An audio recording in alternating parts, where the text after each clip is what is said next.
Visiter une ville pour la première fois, c'est toujours pour moi la plus grande des aventures. Admirer de nouvelles architectures, franchir les portes de nouveaux musées, découvrir de nouveaux artistes. J'ai parcouru Bruxelles le temps d'un week-end et je vais vous faire profiter de ce moment avec moi à travers toute une sélection d'escales.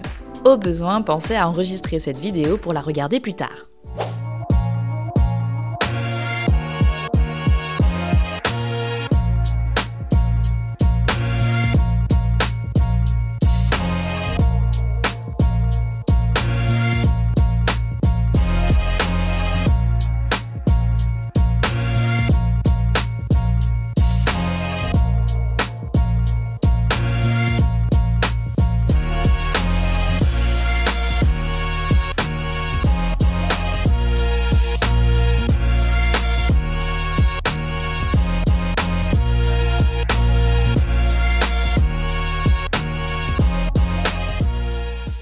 Dès les premiers instants, Bruxelles dévoile son identité artistique jusque dans ses souterrains. Contrairement au métro parisien, fonctionnel et austère, celui de la capitale belge est bien plus coloré, créatif, un détail qui souligne combien l'art s'invite ici dans le quotidien, là où il fait parfois défaut ailleurs. Nous posons d'abord nos bagages au Now Bruxelles. Évidemment, c'est l'hôtel le plus arty de la ville. Ascenseur inspiré d'œuvres iconiques. Je vous laisse quelques secondes pour les deviner. Chambre aux accents street art, plus ou moins de bon goût, on est d'accord. Heureusement que la chambre est minimaliste. Une introduction parfaite à ce week-end.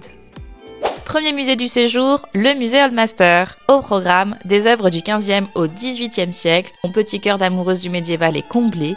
J'ai eu la chance d'admirer des Peter Bruegel en vrai, dont le massacre des innocents, incroyable avec tous ses détails. Il y a aussi une quantité folle de Rubens, et de mon coup de cœur absolu, ces 4 études de la tête d'un mort. Ses visages, la texture, la lumière, le côté inachevé et croquis, j'adore. Dans le genre autre toile célèbre, trop heureuse de voir en vrai Adam et Ève de Lucas Cranach 1, Le repos pendant la fuite d'Égypte de Van Cleve, Marat assassiné de Jacques-Louis David. Il y avait même quelques œuvres d'art contemporaine car c'était le dernier jour de l'exposition temporaire Points of View. J'ai pu admirer un Auguste Herbin, un Bacon et me narciser dans un pistoletto. Perso, j'ai pas trouvé que cette curation était folle. En plus, je préfère quand on intègre le contemporain dans les collections mêmes plutôt que de les séparer. Une œuvre parfaite pour créer une transition pour le prochain lieu de visite, cette toile d'art contemporain de l'artiste Pierre Alechinski accrochée dans le grand hall. Donc justement, allons voir ce peintre à la Villa en Pin, appelé aussi Fondation Bogossian, du nom de son propriétaire. L'exposition était jusqu'au 16 mars, mais j'espère que cette visite numérique saura vous convaincre de suivre les prochaines actualités de cette fondation, qui est aussi un lieu de résidence artistique. C'est dans cette villa joyau de l'art déco qui fête son centenaire cette année que le peintre a déployé une centaine d'œuvres et de nombreux documents d'archives, dévoilant un pan exceptionnel de son travail, avec le commissariat éclairé de Catherine de Bréclair. Une invitation au voyage à travers les influences asiatiques qui imprègnent son œuvre entre calligraphie, tradition picturale chinoise et estampes japonaises. La multiplicité des médiums aux semelles gestuelles instinctives et maîtrise du trait offre une lecture fascinante de son dialogue avec l'Orient. Après ça, je m'étais dit qu'une après-midi libre galerie ravirait la majorité d'entre nous et personnellement, 2 artistes ont retenu mon attention pour des raisons distinctes. Dans l'espace de la galerie Valérie Bach, la forêt enchantée de l'artiste Johanna Vasconcelos s'impose dans l'opulence sensorielle. L'artiste a récemment fait sensation à la Brafa 2025, la foire d'art de Bruxelles. C'est là que j'ai vu son travail pour la première fois en photo. Cette installation dévoile un enchevêtrement de formes organiques suspendues qui m'évoque le biomorphisme d'Ernesto Detto et une iconographie plus festive, proche des ornements de Noël. Si l'œuvre capte immédiatement le regard par son exubérance textile et chromatique, la dimension sonore qui l'accompagne complexifie l'expérience. La musique, omniprésente, enveloppe le spectateur au point d'en devenir presque envahissante. Ce choix interpelle. Vient-elle prolonger l'immersion ou au contraire la contraindre? L'ajout de simples textures sonores plus subtiles aurait peut-être mieux servi cette forêt onirique sans en imposer une lecture trop dirigée. Le deuxième artiste qui a retenu mon attention ce week-end, c'est Stéphane Ring à la galerie Sorry We're Closed, représentée également par la galerie Samioz à Paris. Ces créatures attachantes entre sculptures antiques, monstres cartoonesques et animaux de la préhistoire ont su m'attendrir. L'exposition Four Seasons of My Soul est qualifiée de chambre thérapeutique, de cabinet de curiosité, qui tendent à provoquer chez nous des réflexions sur les archétypes culturels et les mythes. L'exposition durait jusqu'au 8 mars, mais n'hésitez pas à suivre l'artiste sur Instagram. Après cette journée d'efforts intenses, on méritait bien une ou plusieurs bières, puisqu'après tout, Bruxelles se savoure autant pour ses musées que pour ses liqueurs dorées. Une nuit réparatrice à l'hôtel, un bon gros petit déjeuner le matin, puis les visites artistiques reprennent leur cours, direction le musée Magritte, qui est en fait collé au musée Old Master, et on a décidé de les visiter en 2 fois.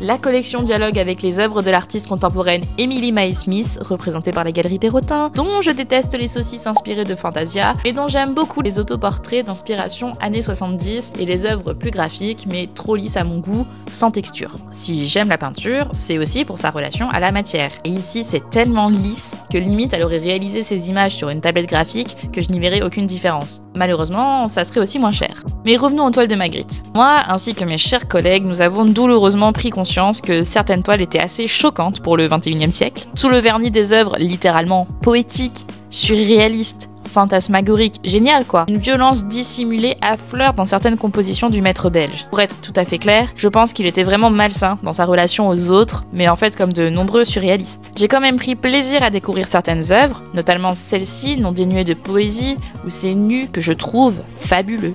Je reproche le manque d'informations contextuelles et contemporaines dans les cartels du musée. En fait, je trouve que c'est pas normal qu'en sortant de ce musée, je ne sache pas pourquoi là, Magritte, il tire les cheveux de sa femme avec autant de violence. Est-ce qu'il l'agresse sans l'avoir mise au courant? Là, sur le cartel, à part des infos de base, y a rien.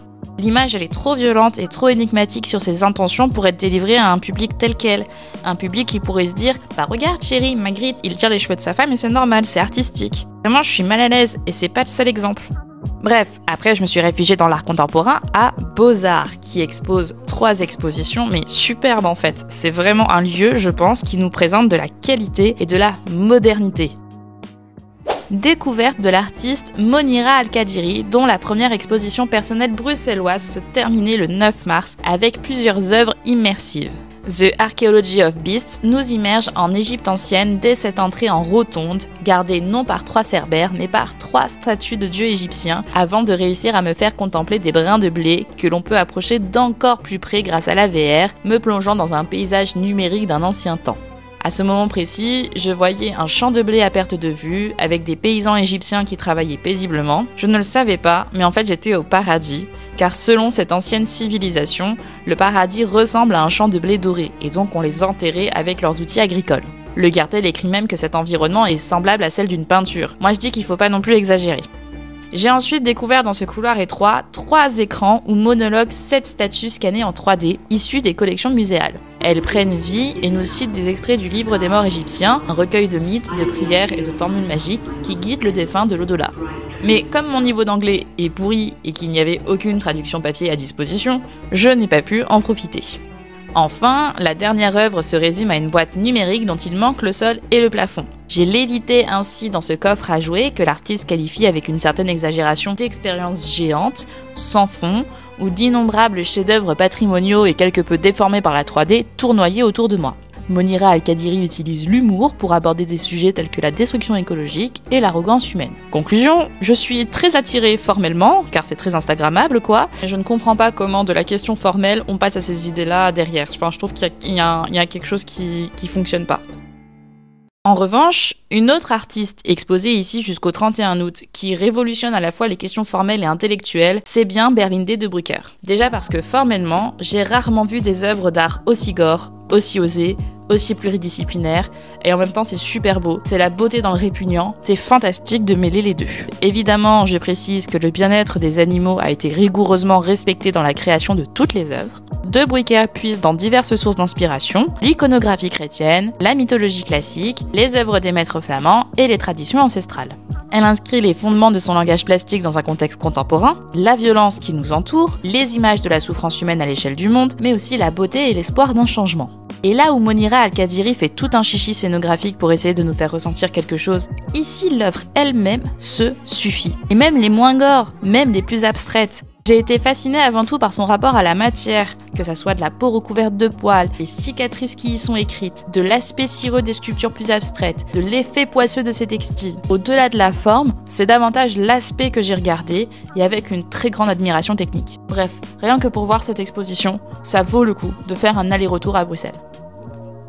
Dernière exposition elle aussi fantastique, digne d'un manifeste d'histoire de l'art, l'exposition When We See Us expose des dizaines et des dizaines d'artistes du continent africain. Comment les artistes africains et sa vaste diaspora ont-ils décrit la vie quotidienne au cours du siècle dernier? Voilà tout ce que j'ai visité à Bruxelles pendant ce merveilleux week-end. Je rentre maintenant à Paris en bus. J'espère que ce voyage vous a plu et que vous avez découvert plein de lieux culturels et plein d'artistes grâce à moi. N'hésitez pas à liker cette vidéo, à commenter votre moment préféré si vous êtes déjà allé à Bruxelles. Évidemment, partagez cette vidéo si vous souhaitez partir en voyage avec quelqu'un et n'oubliez pas de vous abonner pour ne rater aucune de mes futures vidéos.